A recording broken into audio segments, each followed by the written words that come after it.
Bagaimana kabarnya teman-teman semua? Saya doakan semoga baik-baik dan sehat-sehat saja ya. Dan saya akan membahas alur cerita film yang berjudul Pandorum.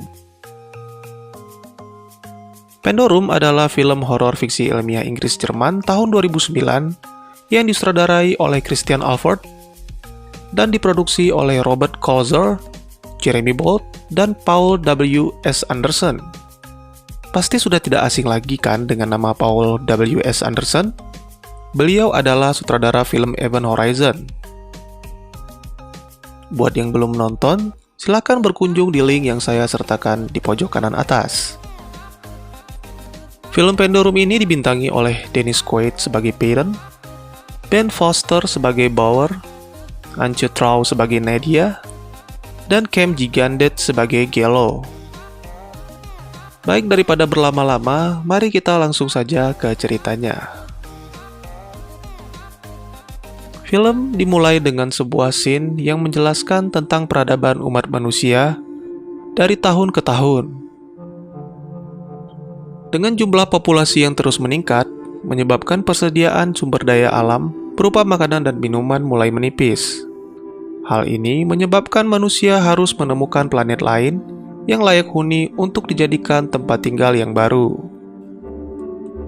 21 tahun kemudian, sumber daya di bumi sudah benar-benar mencapai batasnya.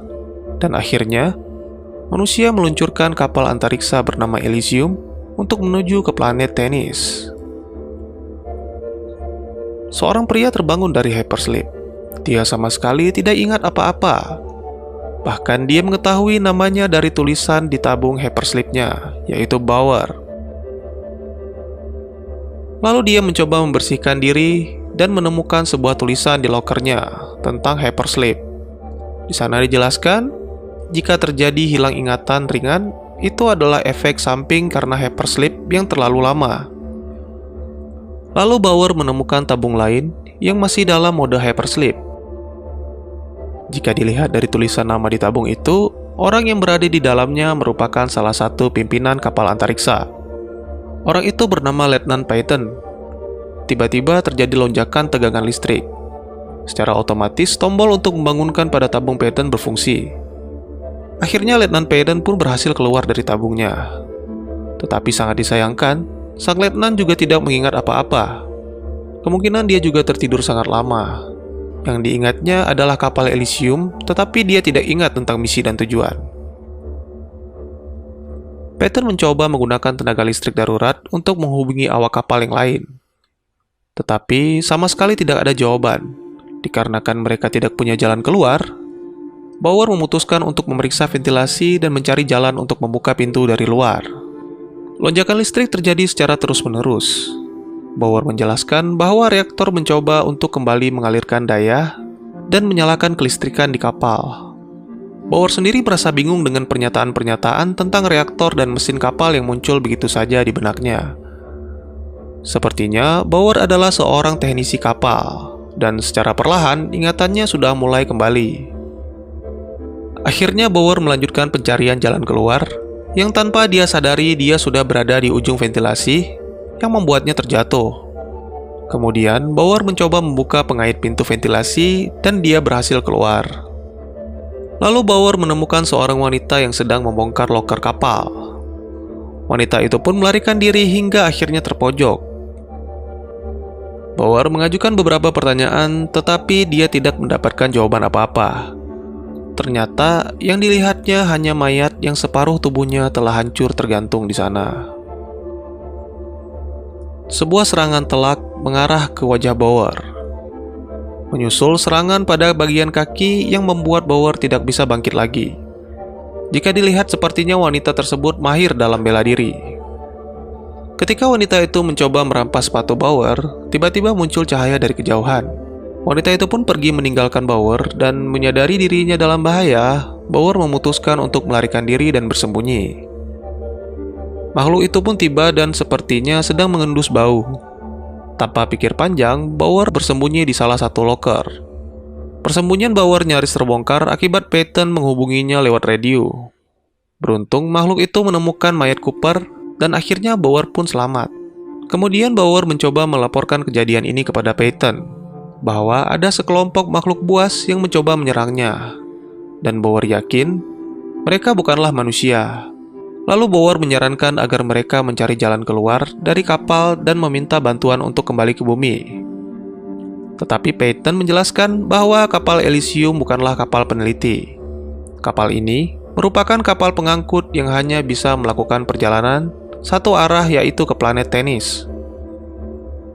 Mendengar nama Tenis, tiba-tiba ingatan Bauer pun kembali, yaitu sebuah planet yang memiliki air dan suhu yang sama seperti di bumi. Para manusia berhasil meluncurkan sebuah roket untuk mencari habitat baru, dan roket itu pun berhasil mendarat di sebuah planet. Di planet itu mereka menemukan makhluk hidup berupa tanaman.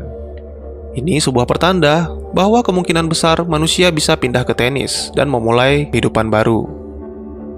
Karena terlintas ingatan tentang istrinya, Bauer memutuskan untuk mencari tabung penumpang kapal dan menyelamatkan istrinya dari makhluk-makhluk buas tadi. Tetapi Peyton menyarankan lebih dulu menyalakan mesin agar lebih mudah untuk menemukan istrinya Bauer. Lalu Bauer menuju ke loker security untuk melengkapi dirinya dengan senjata. Dikarenakan perjalanan menuju reaktor akan sangat panjang dan kemungkinan besar dia akan bertemu kembali dengan makhluk-makhluk buas atau selanjutnya kita sebut hunter. Bauer mulai melakukan perjalanan untuk menemukan lokasi reaktor. Dia menelusuri koridor-koridor kapal dengan arahan dari Peyton, hingga akhirnya tersesat dan dia menanyakan tentang Penderum. Kata itu terlintas begitu saja dalam benak Bauer, hingga membuat Peyton terkenang dengan proyek bernama Eden. Lalu Peyton menjelaskan sedikit mengenai proyek Eden, yaitu sebuah bencana terbesar dalam perjalanan ruang angkasa. Setelah 2 tahun bertugas, salah satu dari awak kapal Eden mengalami gangguan psikologis. Para dokter menyebutnya dengan sindrom ODS, tapi para pilot menyebutnya dengan nama Penderum. Penderum ini membuat si penderita menjadi gila dan jahat. Lalu si penderita mengirimkan 5.000 awak kapal yang berada di dalam kapsul ke ruang hampa hingga mereka semua tewas. Maka dari itu, Project Eden sering disebut dengan Project Terkutuk. Perjalanan Bauer pun berlanjut dan dia tidak menyadari ada seseorang yang mengikutinya hingga dia tiba di sebuah koridor. Lagi-lagi, dia menemukan awak kapal yang digantung di tengah koridor. Bauer menduga ini adalah perangkap, dan tiba-tiba pria yang digantung itu pun terbangun. Bauer melihat kode di tangannya, ternyata pria bernama Shepard itu tergabung di tim 6. Shepard kesal karena tidak bisa menemukan informasi apapun dari Bauer yang dikiranya datang dengan pasukan untuk misi penyelamatan. Lalu Shepard melumuri dirinya dengan oli untuk menghilangkan bau agar tidak tercium oleh para hunter. Tak lama kemudian hunter itu pun datang. Lalu mereka berdua bersembunyi di sebuah lubang koridor. Tetapi para hunter itu sudah menyiapkan jebakan dan menangkap Shepard. Sama seperti sebelumnya, Shepard digantung, tetapi kali ini Shepard langsung dimakan hidup-hidup. Melihat hal itu, Bauer mencoba melepaskan tembakan dari senjatanya. Tetapi Bauer tidak sadar bahwa dia berada di balik kaca. Dan hal itu hanya membuat para hunter mengejarnya hingga akhirnya dia terjatuh ke jurang. Beruntung kakinya tersandung kawat yang membuatnya masih tergantung di sana. Mengetahui hal itu, para hunter pun menarik kawat tersebut. Dan ketika Bauer sudah tidak bisa melakukan apa-apa, orang yang tadi diam-diam mengikutinya menyelamatkan Bauer. Pria itu bernama Man, dan dia berbicara dalam bahasa yang tidak dipahami Bauer. Tapi apa yang Man coba sampaikan di sini adalah bahwa dia berasal dari bagian pertanian, dan dia menanyakan apa yang terjadi dengan Elysium. Bauer pun mencoba menjelaskan apa yang terjadi, dan dia berjanji akan segera memperbaiki reaktor dan membereskan masalah ini. Setelah Bauer meninggalkan Man, dia tiba di ruangan kontainer dan tiba-tiba diserang oleh Nadia, seorang wanita yang di awal film menyerangnya. Dan kali ini pertarungan pun terjadi, tetapi Nadia memang seorang petarung. Dia melompat ke sana kemari seperti ninja dan kembali menjatuhkan Bauer. Lagi-lagi Man muncul dan bertarung dengan Nadia, tetapi Bauer merasa pertarungan itu tidak perlu. Dikarenakan saat ini lebih baik saling bekerja sama untuk kembali mengaktifkan reaktor, agar mereka semua bisa selamat dan pergi dari tempat itu. Akhirnya Nadia memutuskan untuk mengantarkan Bauer ke reaktor setelah Bauer berjanji akan menerbangkan Elysium dan membawa mereka semua pergi dari sana. Mereka tiba di sebuah pintu dan butuh waktu beberapa menit untuk pintu itu membaca sidik jari. Padahal kenyataannya, mereka tidak memiliki banyak waktu, karena para hunter sepertinya sudah tiba di sana dan siap menyerang. Beruntung senjata Bauer kali ini berguna, sehingga dia bisa menahan para hunter sebelum pintu itu terbuka. Setibanya mereka di dalam, ternyata ruangan itu adalah tempat pengembangan ekologi. Di sana terdapat embrio dari hewan-hewan ternak ataupun satwa liar. Selama ini Nadia menjaga tempat itu. Nadia menceritakan ketika dia bangun beberapa bulan yang lalu, dia bersama 5 orang temannya. Tetapi satu persatu dari mereka mati dan hanya meninggalkan Nadia yang masih bertahan. Menurut penjelasan Nadia, kapal Elysium ini sebenarnya adalah semacam bahtera Nabi Nuh yang membawa bekal yang dibutuhkan di dunia baru. Dan dunia baru atau planet Tanis itu sendiri berjarak 120 tahun. Maka dari itu, Nadia membutuhkan reaktor untuk menjaga perbekalan itu tetap utuh. Di tempat lain, Peyton terbangun dan dia menemukan seorang yang terjebak di dalam ventilasi. Pria itu bernama Gelo, dan sepertinya dia sudah lama terbangun dari hypersleep. Kembali ke tim Bauer. Kali ini mereka tiba di ruangan tabung-tabung hypersleep. Ketika mereka mencoba melanjutkan perjalanan, tiba-tiba mereka jatuh di selokan dan salah satu dari hunter datang untuk mencari mereka. Setelah hunter itu pergi, Bauer pun keluar dari selokan. Dan tiba-tiba hunter itu kembali dan menyerang Bauer. Pertarungan pun terjadi. Bauer tidak sanggup mengatasi hunter itu 1 lawan 1. Dikarenakan kecepatan dan kekuatan hunter itu luar biasa. Bahkan ketika Nadia ikut membantu Bauer untuk melawan hunter itu, pertarungan masih bisa dimenangkan si hunter. Akhirnya Man ikut membantu dan mereka bersama-sama menusuk si hunter berkali-kali hingga tewas. Tetapi semuanya tidak berakhir di situ. Ternyata sejak tadi ketua dari para hunter melihat pengeroyokan yang dilakukan oleh tim Bauer.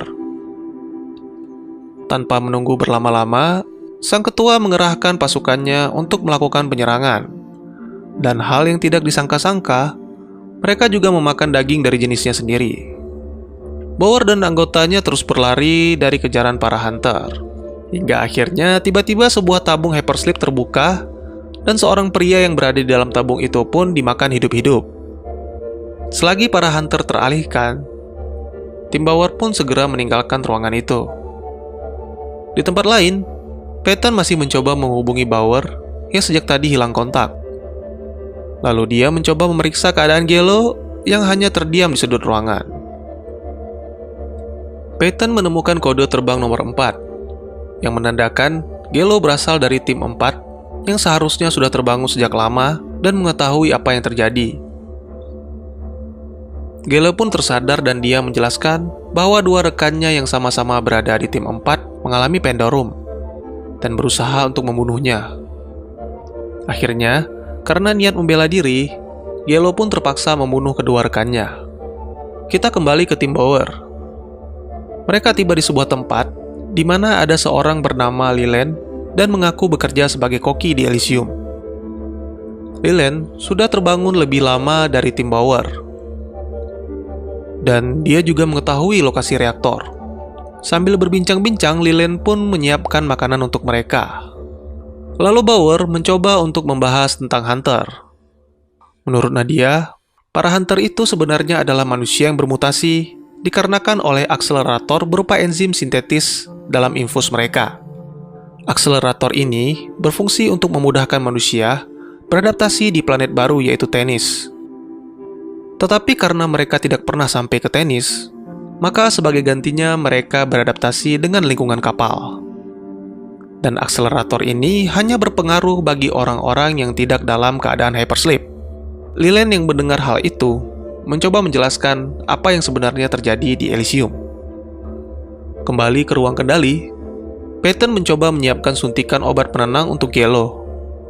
Tetapi Gelo menolak hal itu karena dia tidak terima dianggap gila. Lalu Gelo mencoba menjelaskan secara detail tentang Pandorum dan gejala yang dialami rekannya. Pada awalnya, semua mengira itu adalah efek samping biologis dari perjalanan antariksa jarak jauh yang mengakibatkan paranoid. Lalu paranoid ini bisa menimbulkan depresi dan akhirnya membuat orang menjadi gila. Di bagian ini, Lillian dan Gelo secara bersamaan menceritakan tentang apa yang sebenarnya terjadi di Elysium. Intinya, mereka menjelaskan bahwa di ambang kehancuran planet bumi, umat manusia berhasil meluncurkan kapal antariksa Elysium. Lalu satu hari setelah peluncuran, semua penumpang dan kru kapal melakukan hypersleep, dan tiba-tiba planet bumi lenyap begitu saja. Hanya 3 orang kru kapal yang menyaksikan hal itu, yaitu Gelo dan kedua rekannya yang sebelumnya sudah mengalami gejala Pandorum. Mereka pun saling membunuh satu sama lain, dan hanya Gelo yang berhasil bertahan. Dengan kegilaannya itu, Gelo berniat menjadi raja dan mengasingkan orang-orang yang menentangnya ke ruang bagasi.